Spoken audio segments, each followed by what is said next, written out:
bishaka kohereza misiri 16 hano hari imiryango biri tubiganireho Van uhungisha ubuzima bwawe reka ninjire You might escape with yours. nawe ahubwo ucikisha ubuzima bwawe You were the terrorist who stole the missiles from Tavlinka? ese niwe umwe muri bya by'ibisasu muri Tavlinka Put one on Beaver. ambara hano And this really? Subcontractors. nabo bari abantu barasha muri Sport Grill barana bo twari twahaye biraka nawe US based without an extensive background check. ntago wakwataka ibirindiro nk'ibya Amerika bikomeye udafite umusada That would mean you've been planning this For a very long time. maze igihe mbakora bivuze ngo maze igihe kinini unapanga bino bintu cyane Long time.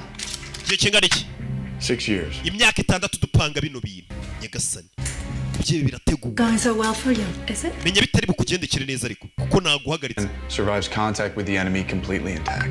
Are we enemies? wita uvuga ngo wamagaritse kandi tukiri kurebana ntago ndapfa And whether or not you and I are enemies is completely up to you. ngende umunyamerika nawe uri umunyamerika kuba wangira umwanzi wawe niwe uri bubitere banyita Alexander Keso I guess you know it. And now that you do, you will never forget. kuki umbwira izina ryanjye nkeneye kurimenya ubwo urimenye nzi kutazaryibagirwa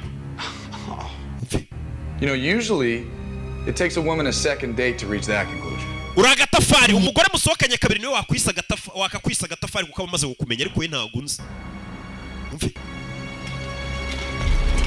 bakiraho hari abandi baje kikibe ntago kiri cyonyine bamaze imyaka 6 babipanga Seems as though you and I are at an impasse. mada bisa nkaho ngiye nawe tugiye guhangana Your command center, so my people in Russia can fire those missiles. iyo commanding center urimo ngiye kuzanya ihagarike kugira ngo ibyebe byanjye biri mu Burusiya bibashe kohereza misiri bitwika Amerika. Or killed everyone else on this vessel, so I will be getting into that room.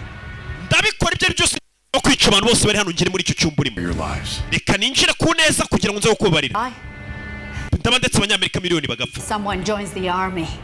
ndakeka naguze impamvu umuntu yinjira mu gisirikare no kugira ngo arinde abantu badapfa